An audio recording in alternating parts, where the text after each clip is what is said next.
ever have a toddler in your life, especially 2 or 3, you would know that it could be a big challenge to get them to listen without yelling.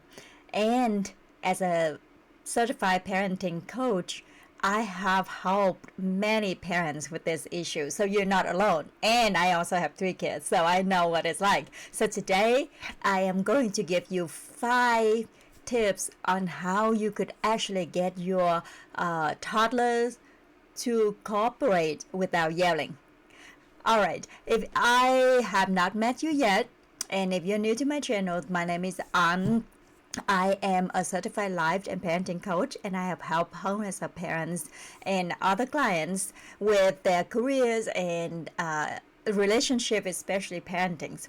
So today, I would like to share one of the biggest challenge that I have heard from my clients, which is how do I get my kids to listen, especially if they are toddlers? They don't have a lot of attention spans and their verbal abilities is not that developed. How do I get them to understand what I want them to do?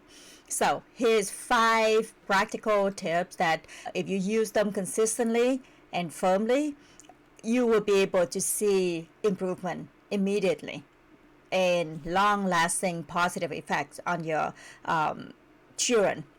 First is to get their attention first. So I decide to pay attention to whatever they're doing 100% and more. So if you want their attention, always turn off the distraction, the TV, the iPad, whatever it is that's distracting them, get down on their level, get their attention and say, can I talk to you for a second? I need you to listen to me. All right, so that's the first step. The second step is to make your request positive and simple. And sometimes parents would just say, don't do this, don't do that. It's very confusing and this could be scary for kids when people keep shouting at them what not to do. Instead, think about what you actually want them to do and put it in a positive way. Could you please go to the table for your breakfast? Could you please put on your shoes? Could you please do this and that? It's time to go. Can you please put on your coat? Very short, simple, one direction at a time. And give them time. Give them time to understand, give them time to comply, give them time to deal with the transition internally. You're not rushing them. And then you could also help with the decision-making process if you give them choices, right? Both choices are acceptable for you. You could say something like, it's time to go to school. Do you want me to help you put on your coat, or would you like to do it yourself? So part of this is advanced planning. If this happens every day, if there's a power struggle every day in this particular time period or about this one topic, plan in advance to give them positive choices as much as possible. Usually when kids are given these choices, it's diffuse the tension and they pick one of the choices that you give them.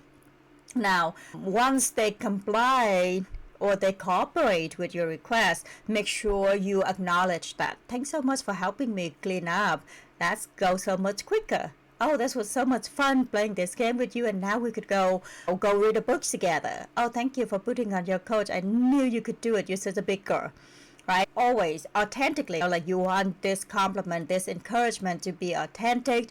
But sometimes parents get into kind of the dynamic of only paying attention and only communicating what the children are not doing well. And we forget to give them the encouragement when they actually do follow through or they do something good.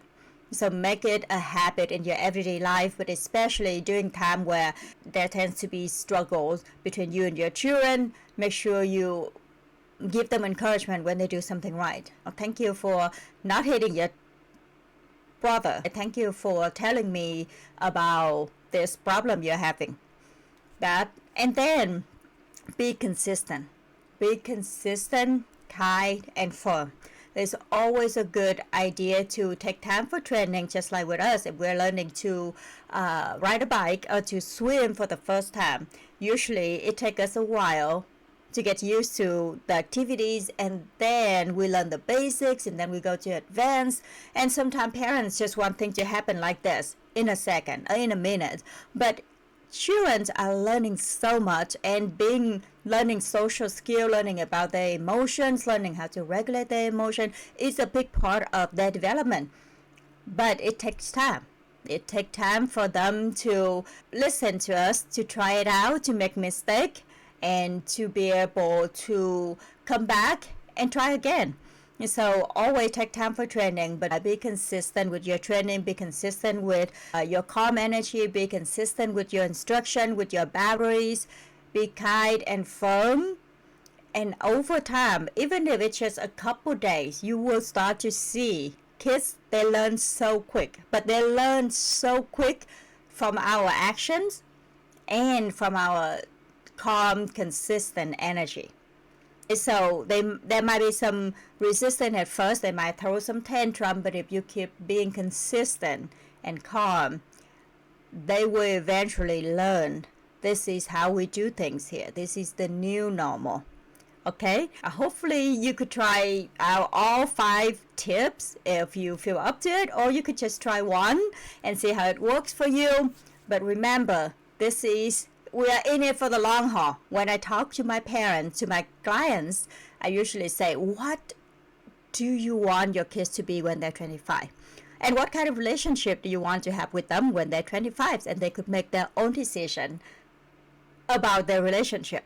I think it's really put things in perspective and really help us to not get trapped in this thinking that my children are bad. I have to use force or punishment to get them to comply. You can't do that when they're 25. Plus, it doesn't teach them a lot of good life and social, emotional skills. So we're in this for the long-lasting positive impacts and life skills that we could teach our children. All right, I wish you luck with this. And if you have any more questions, please feel free to comment down below and subscribe to my channel and subscribe to my email list. The link will be down below. Thank you for listening.